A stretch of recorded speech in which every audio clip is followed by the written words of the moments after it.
on. Well, go ahead.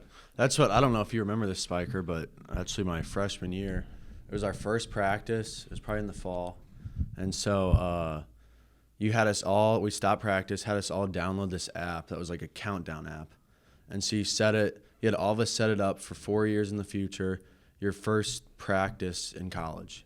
And we were all 14, 15 years old. Mm. And so we all had that in our phone. I don't know if everybody kept it, but like I kept it, a couple other guys did. And so it was just that constant reminder of here's the big picture, but we're also like, again, that day to day, like we had the same practices, had the same stuff, building up to that. And then before you knew it, that countdown was 0. And you're like, oh, holy crap. Like this actually happened. That was crazy. Let's finish it.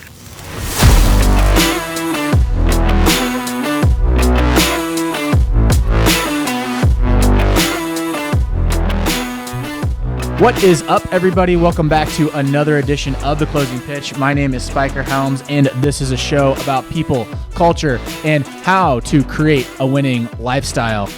We're coming to the year mark of the show, which is impressive. I was thinking about that. Do you remember the first date our first episode was? Yeah, it was lovely. You brought me out, and we went out on a dinner date, and you said, "Hey, let's do a podcast." That's how I thought about it, but whatever. I was actually thinking because Todd, who was our original intern, is not here anymore, and we have a new intern because it's that time of year. Boom.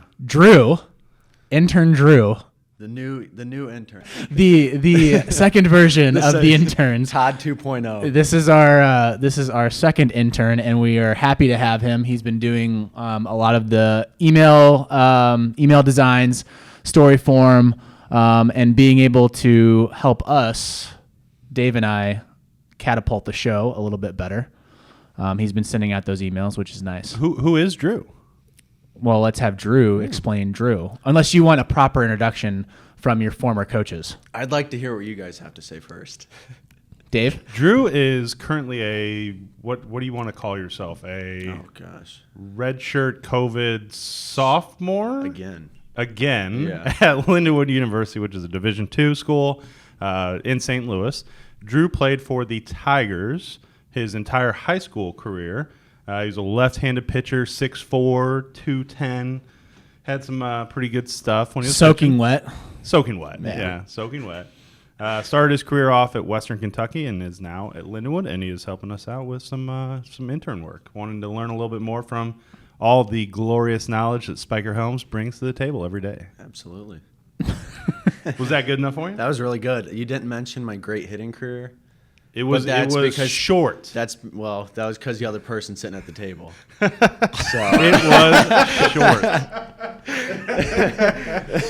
You had some good hits. They were there. I could slap hit. I mean, yeah. But when you're slow and have slap no hitting's power, not really a baseball thing. It doesn't help. No. I mean, you came up into big clutch moments.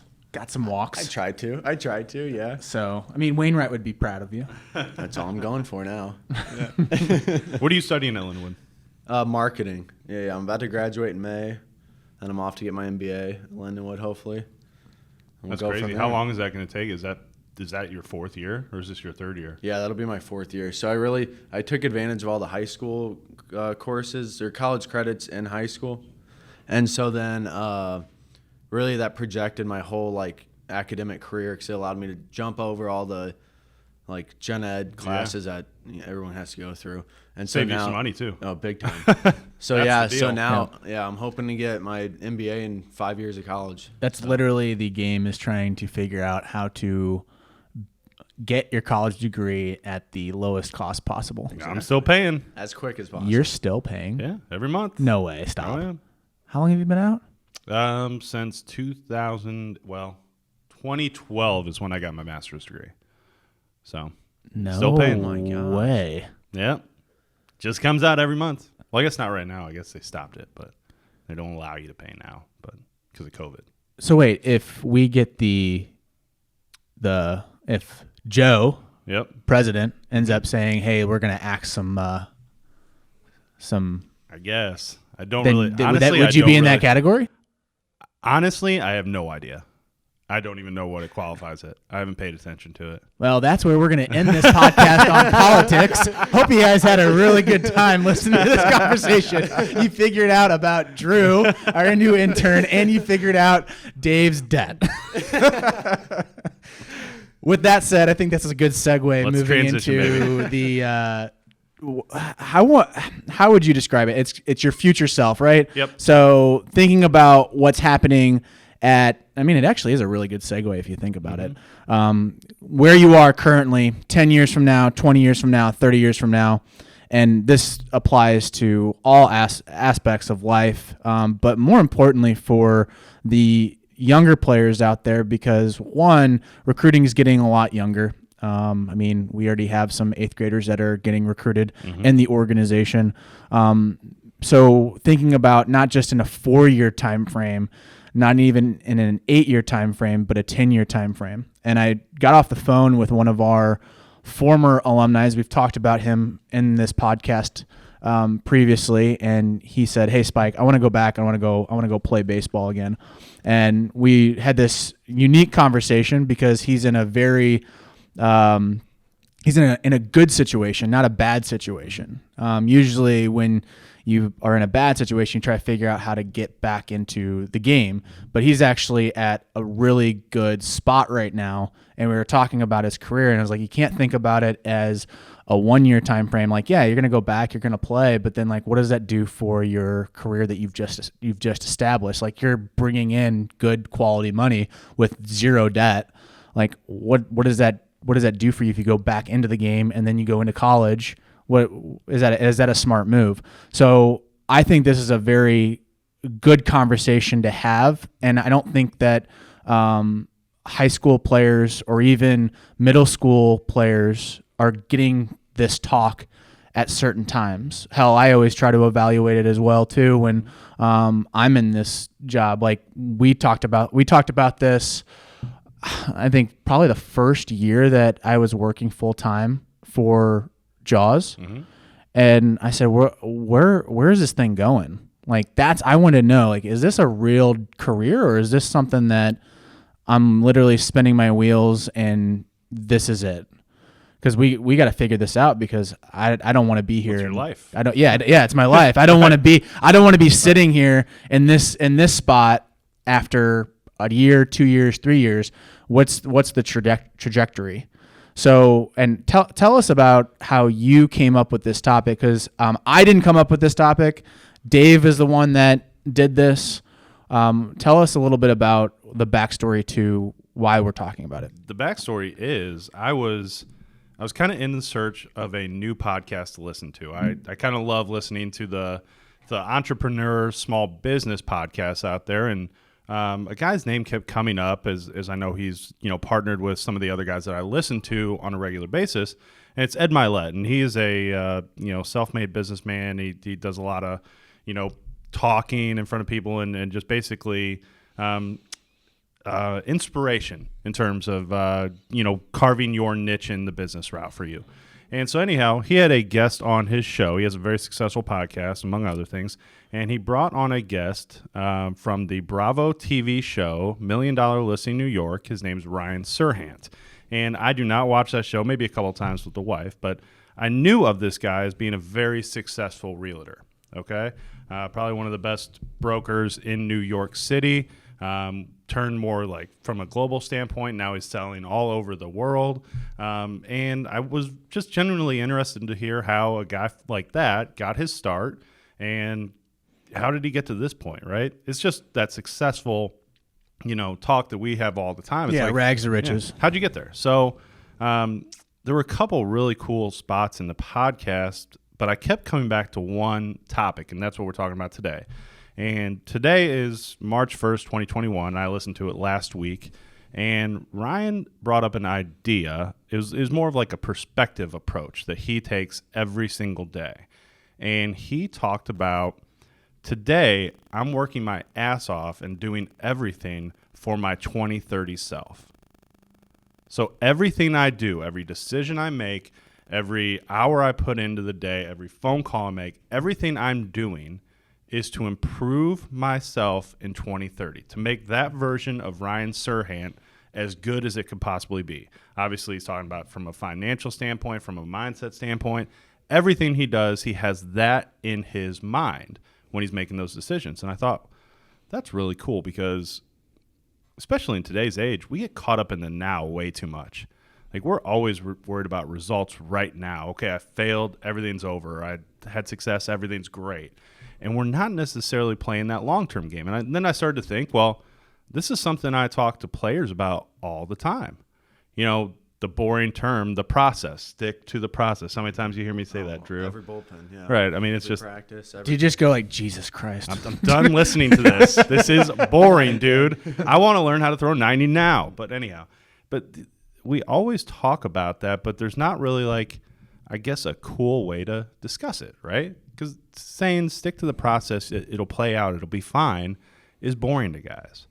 So this perspective that he brought up was kind of a cool, I guess, caveat to that idea that we've been talking about. The most interesting thing that I got from that episode was they talked about energy and feeding off of that, right? Mm-hmm.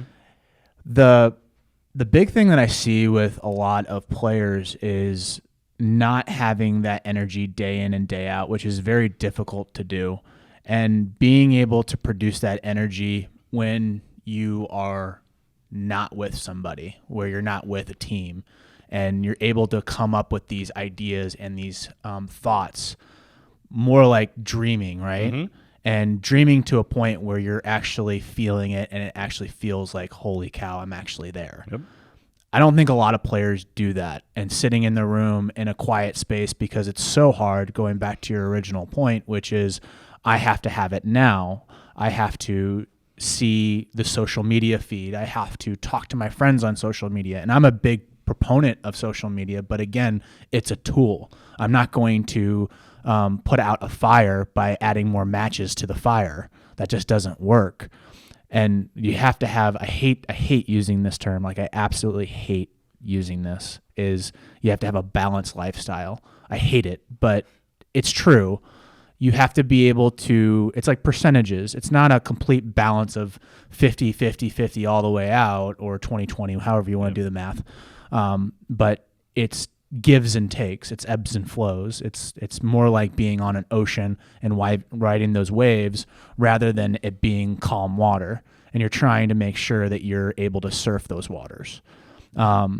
I just think that, and this goes back to the conversation that I had with Trevor last night, is that he sees these posts on social, and it's all baseball because that's grabbing his feed right now. And he's like, man, I want to play. Like, and I told him, bro, I get you want to play. Like, when this happens, I want to play, but I always go back to, how do I feel after I play? And for me, and this might not be true for you, and this is what you have to figure out, is that at the end of the day, I'm like, I don't want to do that again. Right. Because I've already done it. I don't need to do it again. Like, I had fun. It's like that chapter of your life's gone. Yeah, I mean, on to the next. It could have been, I went 0 for 3 with 3 strikeouts, or I could have gone 4 for 4. It would have been the same feeling, because I know that feeling. And majority of the time, it's 4 for 4 because I'm not playing that professional competition. Mm-hmm. When hopping out on the field, it just becomes like you're riding a bike, right? So when you think about it, it's understanding where you're going to be in 10 years and playing that long run game, rather than, oh, I want to do this now. Maybe there's a way you can grab that craving and use it a little bit, but I wouldn't go all in on that short-term thought. Well, what's interesting about this perspective is I don't think he knows where he's going to be in 10 years. He doesn't say that, man, I know in 2030 I'm going to be this successful financially. I'm going to be in this position with my career. I'm going to have this much success with my business. He's not saying that. Yeah, I don't think anyone does to that degree. Like, you're a psychopath if you're like that. And again, if you are that way, all power to you. I wish I had that, and I would be able to nail down every move. And kudos to you. Like, I'm like psychopath in a friendly way, like pitching ninja way. Right, how pitching right. ninja says psychopath on pitchers. Those are awesome, yes, by the way. Yes. But no, what I kind of thought was, it's just, when you have that 2030 number in your mind day in, day out, and it'll turn into 2035 for him, it'll turn into 2040, it'll just keep evolving. Think about how that affects your decision making in the current, right? That's what I got out of it. Every single decision that I'm going to make now has that added layer to it that it's going to benefit me in the future. So I look at examples and situations differently, right? I'm not just worried about the next 30 seconds or the next day. I'm worried about setting my life, my family's life up in 2030. And that to me allows me to then make, well, I would guess, a better decision, but probably a decision that's going to be more appropriate towards my future self. So I've been studying lately on trading. Picked up a number of books, that I'm a Real Vision subscriber as well. Mm-hmm. You love Bitcoin. I'm into crypto. I don't want to be called a Bitcoin maximalist where it's like a freaking religion, but studying, there's one book out there, and if you are interested in trading and just want to see it from a broad view and just like how difficult it is, pick up Marketing Wizards. It's a great book, and what I'm getting from it is that there's a lot of similarities between traders and baseball players. Okay. Because traders are going to have a lot of losses, micro losses, but then they'll have those big wins, like the good ones. They'll have really big wins. And what I've gathered from it is that your emotional side is hard to deal with at times because you have a lot of short-term benefit that you try to fight with, which is very similar to the conversation that we're having right now, which is you're going to deal with a lot of emotional anguish where you're going to be fighting yourself. And I'm noticing it right now in my early trading career where I'm kind of dabbling into it. I don't know everything. Like people ask, like some of my friends are asking me, hey, what do you want to trade? It's like, hell, I don't know. Ask somebody else. Right. I'm just trying to figure this thing out and do it from a macro lens. But it's interesting that baseball is one of the greatest teachers that you could ever have because it gives you those micro losses, but it also gives you those big wins and puts you into high gear. That's why I love following Pitching Ninja, because you get to see those big wins that the pitchers are showing that emotional grit, and he calls them psychopaths. But like, I think those guys should celebrate. Like even on a big hit like that, it's a big accomplishment because think about how hard it's gone into just that, getting to that moment. You literally have to get onto a club baseball team. You have to go travel the Midwest or travel the United States, hopefully get seen. Then you get onto the university's campus. Then you have to fight the university, fight for a position on the university team while maintaining a good grade point average, while going to workouts, fighting all the way to the spring. And then finally you're in that moment where you get to shove it against Power 5 schools and you have the right to celebrate because you've hit so many different losses or so many different little wins, and now you've gotten that big win. Well, that was like, so I brought up that one of our freshmen in college, one of our Tiger alums, had his debut this last weekend against the number 2 team in the country in Arkansas, and he threw 3 scoreless innings, right? 3 Ks, 1 walk, 2 hits. And I got to see a little bit of video posted online about him, and he had a big strikeout to end the inning. And just like you said, he's slapping his glove. He's showing emotion. He's in Baum Stadium, for gosh sakes. There's still fans there, probably all know his backstory, chanting and chirping him, everything. But think about all of the buildup to that situation, right? He had to always be in his mind of everything he did was going to lead to that situation. And now, future down the road, he's working towards being a starter, a guy who's going to contribute more. But that's that 2030 mindset, right? That's that future self mindset. When he was playing for us his freshman or sophomore and junior seasons and putting in all that time and traveling and giving away his summers where he didn't get to fish, didn't get to do things with his friends as much as he wants, that's building up into that moment. He was consciously making a decision in those moments to better himself in the future, so that when he got that opportunity, he was ready to show. You know what I'm saying? I also think from the foundation standpoint, the first, I love that. Is it the Japanese proverb or is it a Chinese proverb where the best day to plant a tree was yesterday. Mm-hmm. The best time to plant a tree is now. I really subscribe to that. And it's a cliche because you hear it all the time now. It seems like almost every podcast mentions it at some point, but it's so true, is that you're laying your foundation for the next 10 years. And even though you've probably made some mistakes, whether you're 30 years old, 40 years old, 50 years old, even my dad, who's 69, he's starting to learn calculus and algebra. He's starting to go back into that. He wants to learn that. And again, some people would say, well, why are you doing that? You're 69 years old. And he's like, he just wants to, because he wants to figure out some certain things in his life. So that he's working on. So for me, it's always trying to reinvent yourself, but laying a foundation for the next 10 years and knowing, okay, this is where I am right now currently. This is where I want to be. It's the same thing with my professional career in baseball.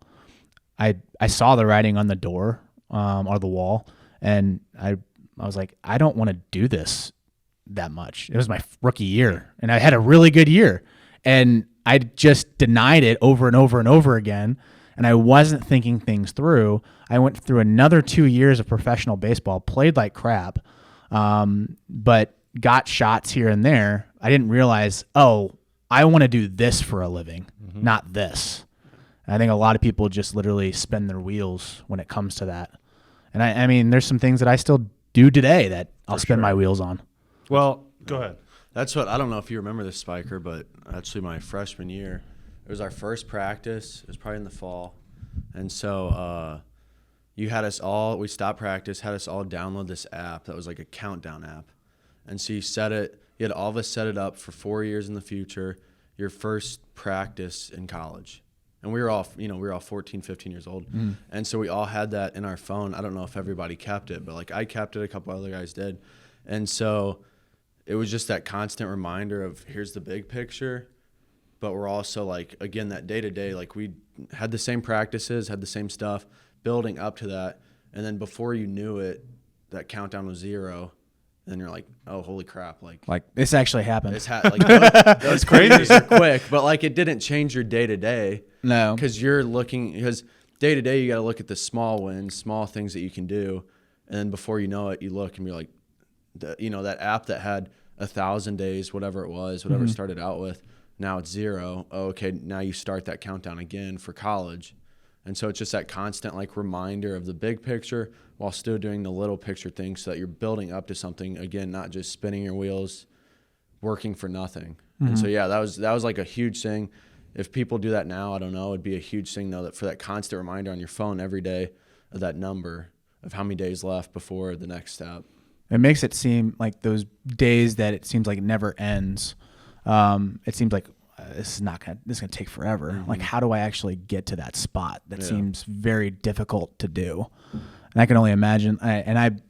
The workouts that I gave you were the same workouts that I went through, and that feeling. We do a workout called the Gauntlet, and it's the thing that all of our pitchers still talk about to this day, and it's a gruesome workout. But basically, you destroy your body after the day you pitch, just absolutely 100%. You're toasted. Mm-hmm. And during that gauntlet, you're thinking to yourself, at what point am I going to quit? 100%. And I think that's a good microcosm of how a 4-year time frame for a pro player's career is that at what point am I going to quit? That's why I love Goggins, who is just absolutely a beast, and saying, once you get to the point where you think you're gonna I'm gonna quit, you've just started. You're only 40%, which is crazy to think about it, but it's so true. In every workout that I do, right when I'm like, man, this sucks, I'm gonna quit, I'm gonna go home, and I'm like, all right, I'll put another 45 minutes in, and that's when my best workout starts happening, is at that point. And I feel like that's the same thing with a player's career where I don't think this is for me. Well, you just started. You're almost there. What was that? That was a cool story, by the way. What was that like? Like, did you check those dates like routinely, or was it something that you just kind of like came back to every year, or how'd you approach that? It was just kind of like every once in a while you'd come across it because it'd pop up on your phone. And so it was like that constant reminder, like Spiker in my ear 24/7 of like, am I being productive? And you're like, oh, like I only have so many days. I got to do something today. Like I have to do something every day. That it was that constant reminder. I need to do something productive every day. Otherwise I wasted that day, wasted that that number for that day. And so, yeah, it really helped get that constant pressure. It was like worry of, oh, I need to do something. It was a reminder. Yeah, 100%. And it was great, yeah. Which is funny because I know how I was in high school, and I wasn't a very mature person.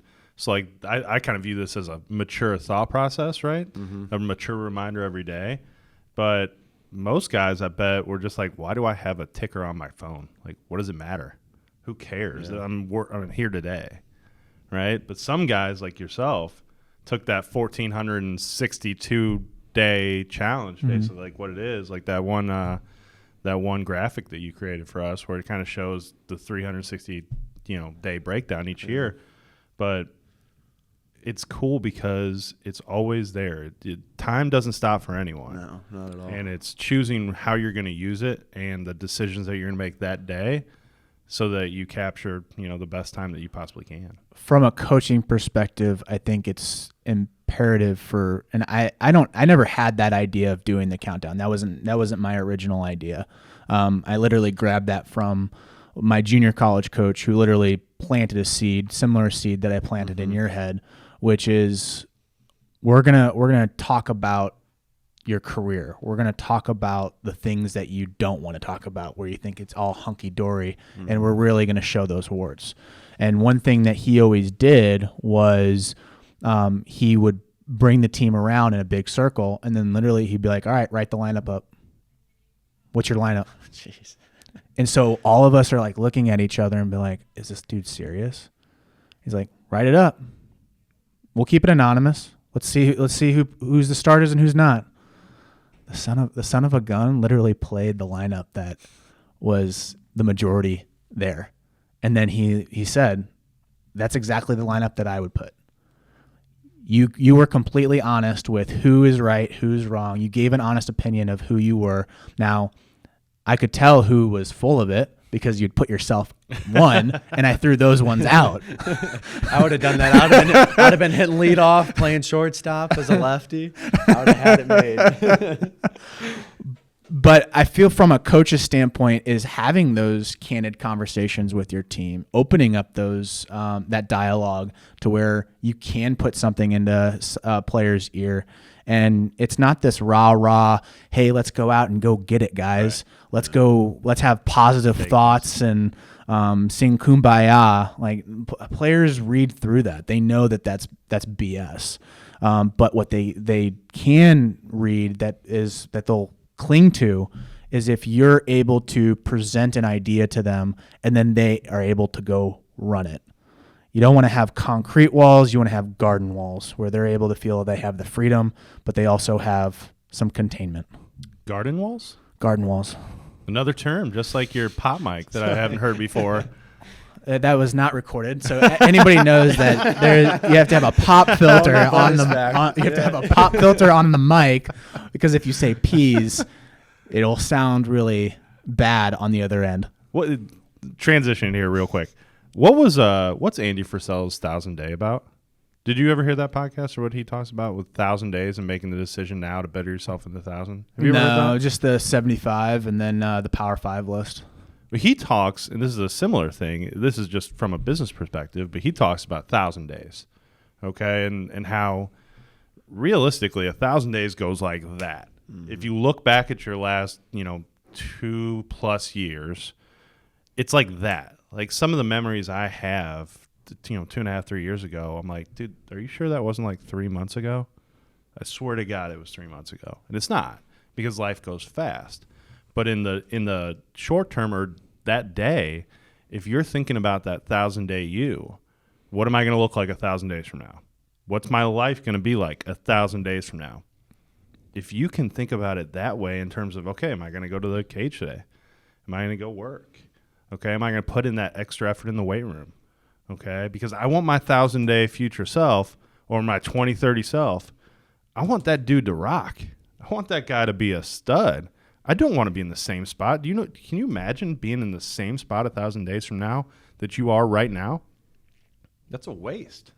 Yeah, you definitely go insane. And that's what, like, it's kind of that constant reminder. Because, like, I mean, throwing every day, practice every day, hitting every day. Like, if you just go to that schedule, it's like, okay, it's just the same thing monotonous. every single day. But, yeah, if you have that big picture, that 1,000-day, okay, well, we're doing this for something.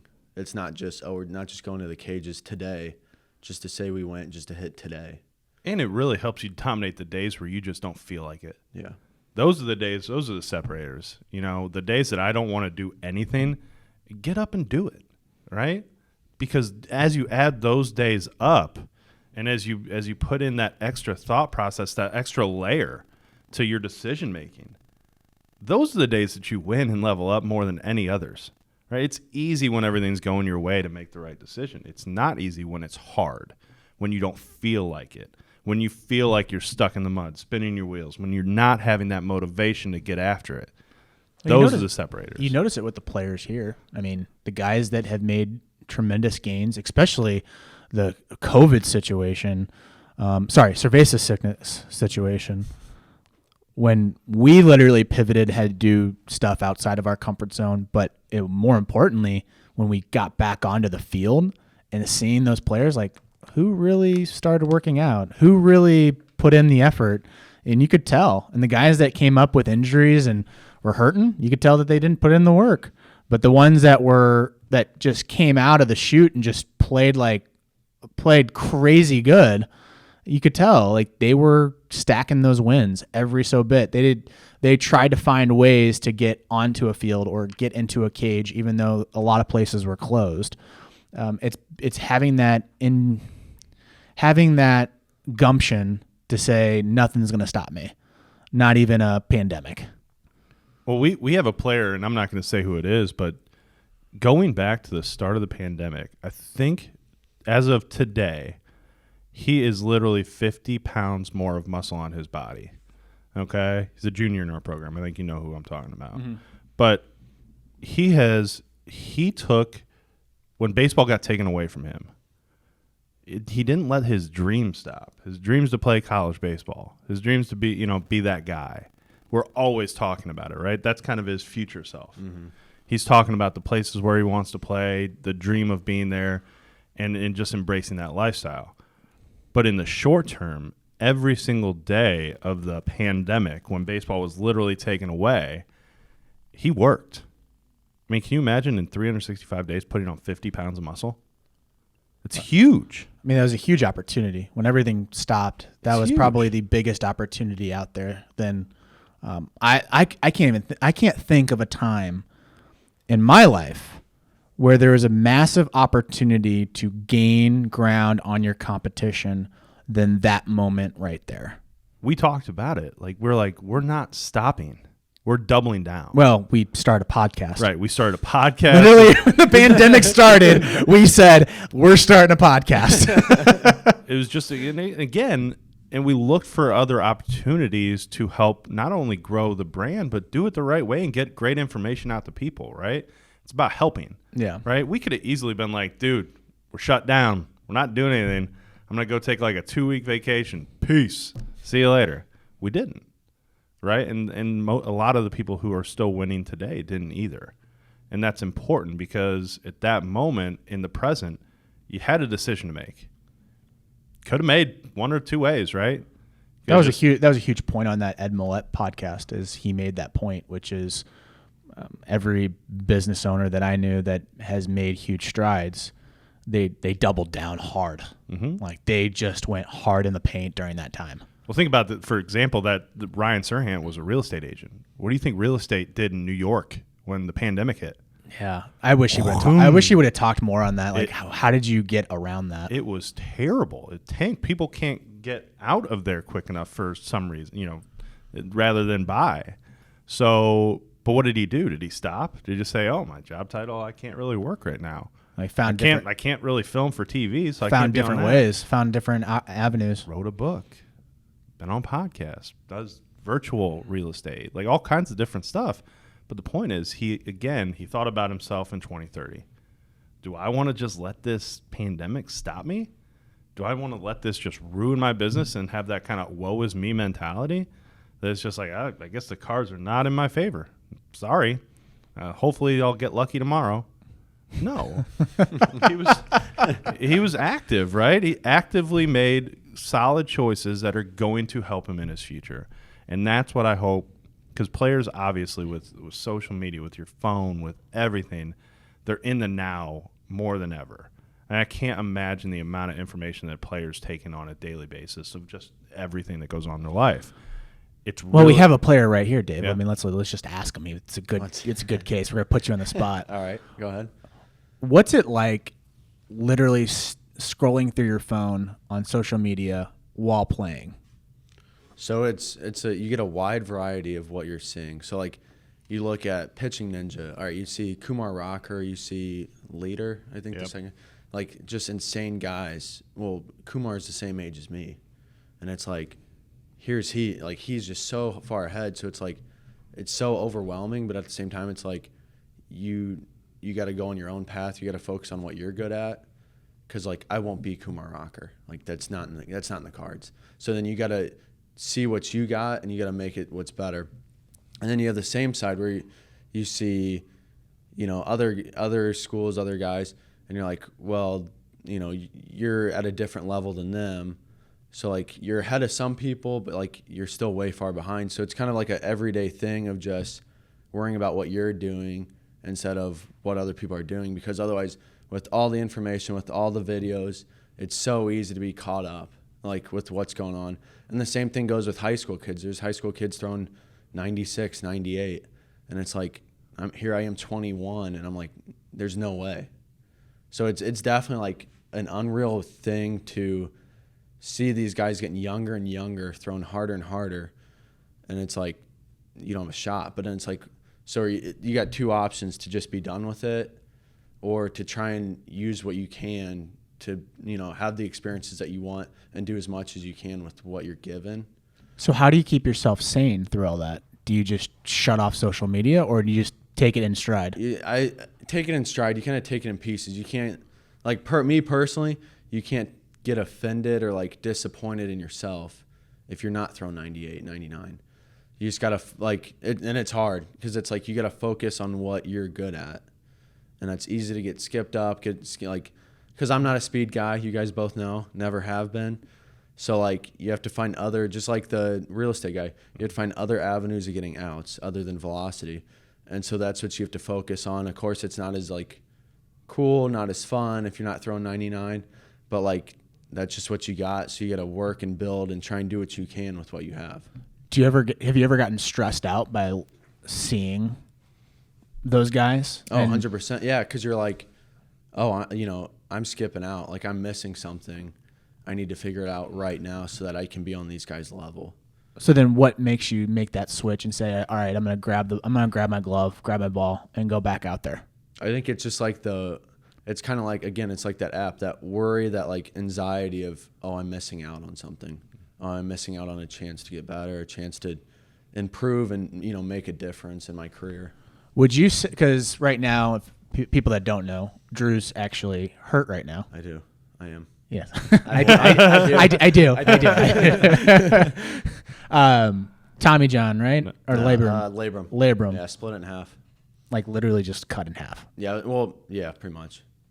All right, so if it's a clock, it's from 12 to 6, so right in half. But now we're good. There's like 4 anchors in it.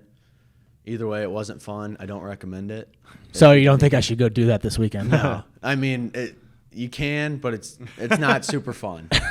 But so you had a choice. You say, all right, I'm gonna either A, not get the surgery, pitch through it, or B, get the surgery. I could have 2 options off of that. I could just be a student, or I could continue and try to get back onto the field. I'm assuming you've chosen to get back onto the field. Yeah, correct? yeah. That was a big decision. So what goes into that decision of, okay, I have all these other dudes that are going after professional baseball. I have these other guys like that I see that were in my class, even on my team, that are pitching at a high level. What makes you say, I want to go back out there? So it was a really like, it was a big breaking point of that decision, because it's my third year. You know, it hasn't been great, just different situations. So it's like, give them a backstory. So you went, so out of high school, I went to Western Kentucky University, which is a big school, Division One. Division One, big yeah. school. So loved the school, loved the people there, but just the baseball situation didn't work out. I wasn't going to get innings. So I had to make the decision to either, you know, scrap for innings. Like, so my freshman year, I had 3 innings. So do I want to do that for my whole career, or go somewhere that I can actually improve, actually play, actually like have a baseball career? And so I made that decision last fall, came to Lindenwood, because I really loved it at high school, but I wanted to get away from home. So I decided to come back, really knew that there were great guys there. So I was really excited. And then COVID hit. So then there's another year gone. So then this year, you know, everything's going good in the fall. And then I tore my labrum. And so it was just another, you know, boom right in the hurdle. Yeah. And so really there was like a big point. It took me 1 or 2 days just to be like, okay, am I done? Like, is this it? Like, this is my college career. Like, do I go focus on school, go focus on career, go find other places that I enjoy and do it? But then really just in those 1 and 2 days, just the fact of like not being at practice or sitting through practice, like I think we were doing PFPs. PFPs most like monotonous, not fun. It was the only fun thing we got to do as pitchers, Drew. Yeah. Other than shagging in the outfield. Pitcher fielding practice. The glory days for pitchers. It's the 10 minutes of the practice that the pitchers actually exist. Pretty much. It's almost as if you're like, do you ever like wonder during that time, like, oh, we might get to bat. We might get to hit today. We only got that when the position guys really screwed up. Then we got 20. Then we got 21 outs. We even had it. and the coach would be like, "Do not try and hit bombs. Do not do it. If I see you guys pop up 6 times in a row, this exercise is over."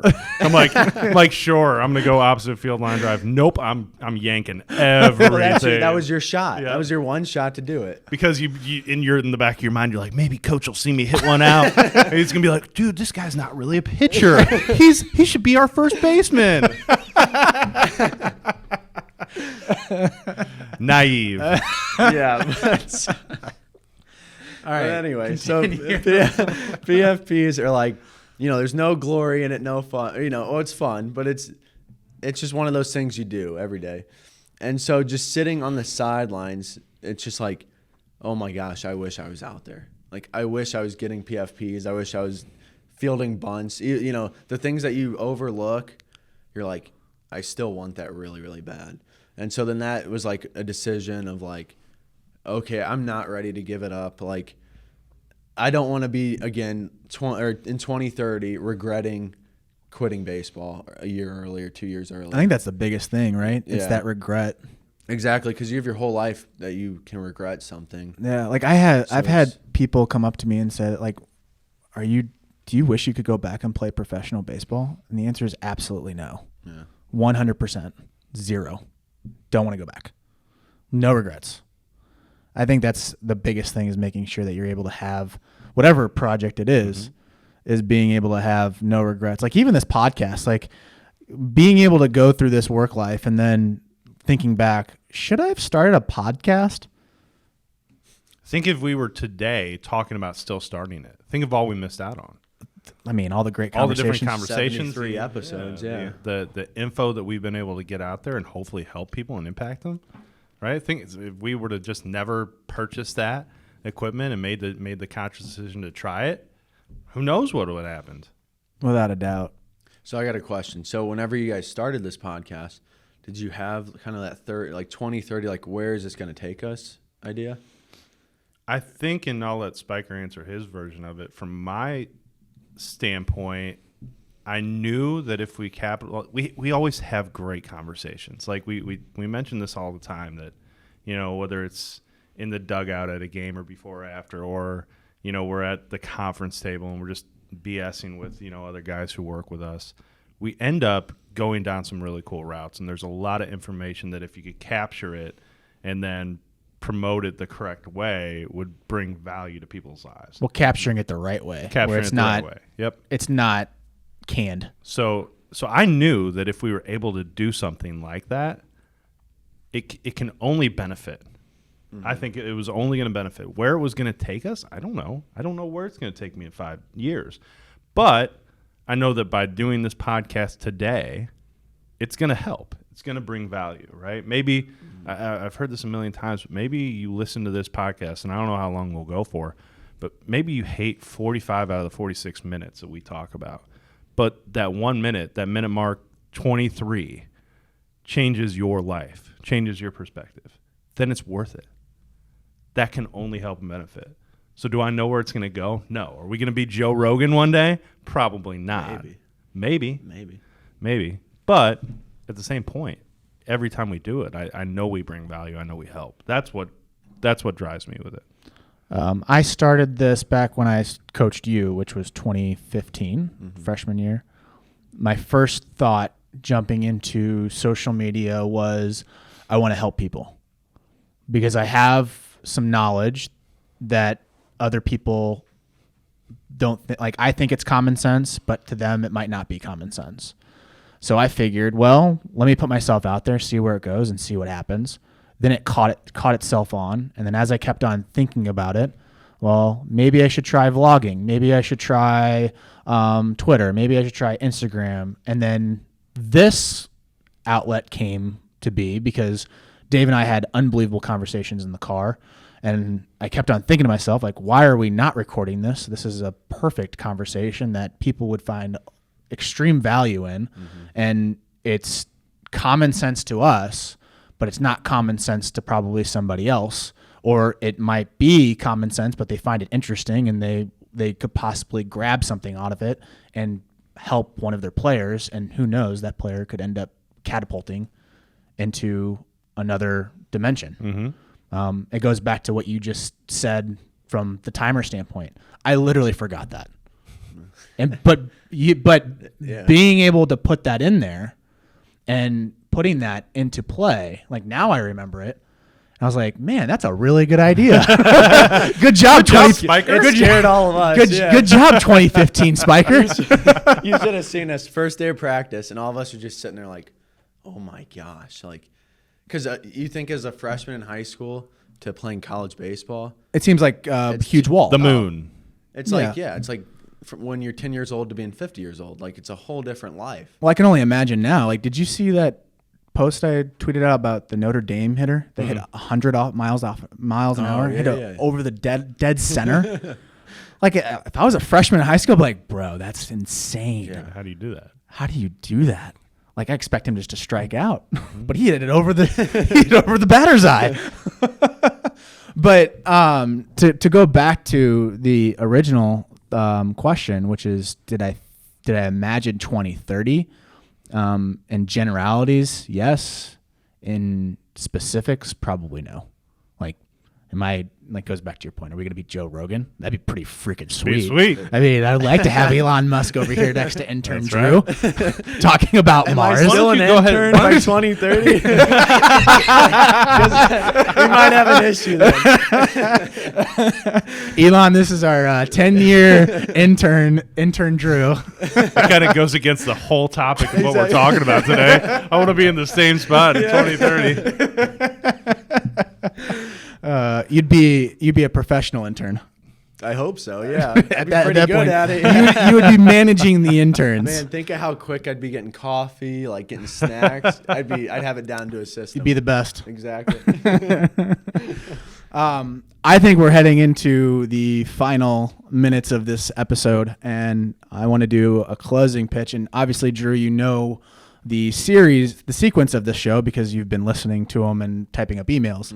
So from the closing pitch, our last statements, we'll have. I feel bad. I shouldn't do that to the intern. You won't be the first one. We'll go Dave. We'll go Dave first on the closing pitch, and then we'll follow up with you, and then I'll end it off. I think for me, when I was listening to Ed Milet and Ryan Serhant talk about this, when he had mentioned his 2030 self and that always being present in his decision making, it was like one of those light bulb moments for me. It was that all made sense. And for me personally, it's helped me kind of slow down when those opportunities and examples hit you, right? You're going to be faced with a lot of decisions every day. Some are quick and easy answers and some aren't. And it helps me when I kind of channel that perspective, it helps me to be like, should I do this? How should I approach it? Should I make that jump and say, yes, I'm going to go put time towards this? Because again, like you said, time doesn't stop for anyone. You, me, Drew, we all get 24 hours in a day, 365. That's all we get. So how do I utilize it the best way? How do I make the best decisions? And I just think this brings an element to that decision-making process that's going to basically allow me to make better decisions. So keeping that perspective in mind, it's not a 24/7 thing. You're never going to make every decision based off this idea. But some of those crucial moments where this is needed, I think it's going to help you a ton. Yeah, definitely. Exactly. That's kind of my, just being in here with you guys, this whole experience, it's just that whole building up to something in your life, whether it's 2030, whether it's 4 years like that app was, like as long as you're building up to something. Now, of course, 10 years down the road, you don't exactly know how your life's going to be. Like us three, we don't know where we're going to be in life. But the fact that you're building up to something instead of just like letting it happen, I think that's the like big difference, big change, is building up to what you want.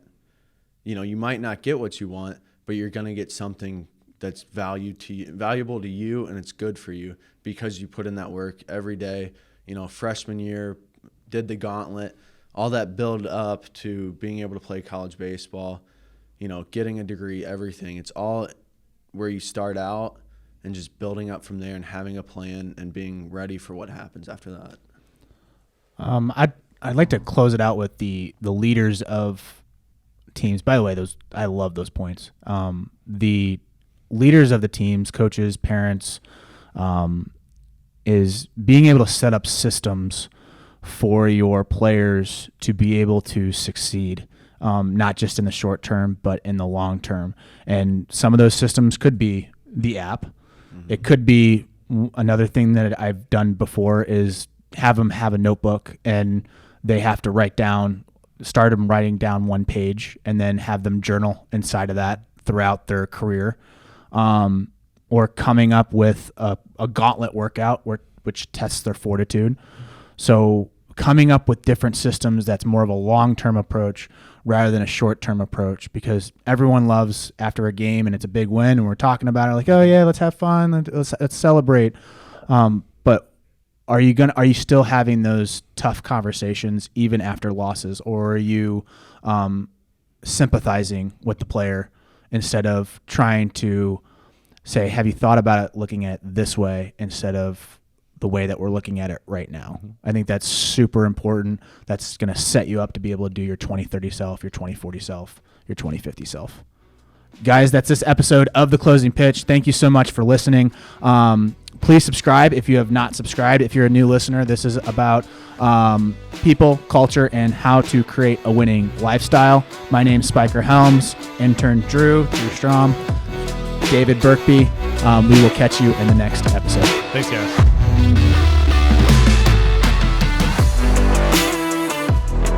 Thank you for watching or listening or both to The Closing Pitch. If you would like to get your closing pitch featured on the show, we use a podcasting app called Anchor, where you can submit your statement or question via audio. Or what you can do is comment in the comment section of this post.